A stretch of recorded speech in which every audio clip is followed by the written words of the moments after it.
I have in my hands 9 pages that was kind of the meat of the league memo that went out to all 32 teams about protocols for the 2020 season, facility protocols for when players are expected to be back, hopefully later on this summer. And the chief medical officer of the National Football League, Dr. Alan Sills, we paged him. Did he call in, Chris, paging Dr. Sills? Oh, yeah, he's on. Dr. Sills, how are you, sir?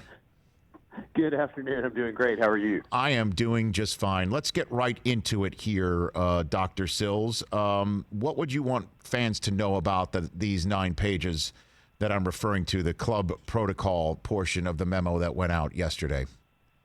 I would want everyone to know that a tremendous amount of research and review and discussion and collaboration went into that. We had a number of joint task forces that were set up between the NFL, the NFL Players Association, bringing together medical experts, infectious disease experts, team doctors, athletic trainers, players, all those voices putting together to really think about what's the data telling us, what is the science showing us, and with one simple goal in mind, which is how can we mitigate risk and try to keep players, coaches, and staff and everyone as safe as possible during this pandemic while we approach our season. Well, it seems the spine of this is to place personnel into a tier. There's 3 tiers. I'll give you the floor on what those tiers are for you to explain to people.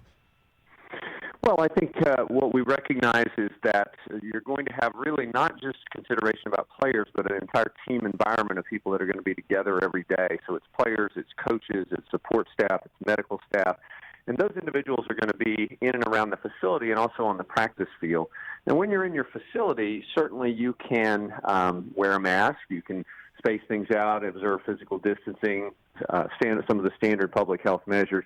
But when you get on the football field, we all know that football and physical distancing really don't go together. So in that sense, those people who are in that close tier together, those first 2 tiers, share risk with each other in terms of transmission, and they also share responsibility in the sense of what they're doing off the field and away from the facility to make sure they keep themselves as safe as possible. So all of those individuals that we like to think of as one ecosystem where, again, they're going to have many of the similar risk factors and the same factors around transmission. So we'll be testing them and screening them and caring for them and trying to protect them in the similar way. It's also important to note that we want to limit the numbers in that because obviously the more people that you bring in, the more you increase that risk. So we've asked clubs to really work with us on that and determine how many people really need to be in sort of those inner circles of people that will share those day-to-day risks with each other. Well, and in terms of that, Dr. Alan Sills, I mean, you take a look at a training camp and the number of people, just players alone, can number well above what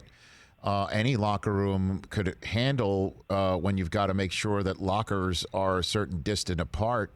What are you and the league instructing these teams to create extra space? I mean, how are you going to handle that sort of thing?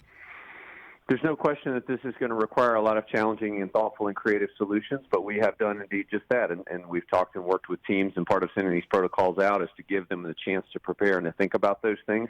I think one of our team athletic trainers summed it up best. He said, this is not going to feel or look normal because it's not going to be normal, meaning that things that we've become accustomed to, our day-to-day routines, whether it be the layout of the facility or how we conduct meetings or how we conduct practices, all of those things are going to be likely to change this season, and they're going to change to try to mitigate risk and to keep everyone safe. So there will be a lot of accommodations that have to be made, and again, that's things, for example, taking meals together. You know, players would typically come in and staff and would all eat together in one area. You know, we have to change how that's done, not only how the food's prepared and distributed, but how people actually consume it. So basically everything in the operation of the team is going to have to go through that thoughtful review through the lens of how can we mitigate risk and make this as safe as possible for everyone. Hey, you watched all the way to the end. Thanks for that. Watch more right here.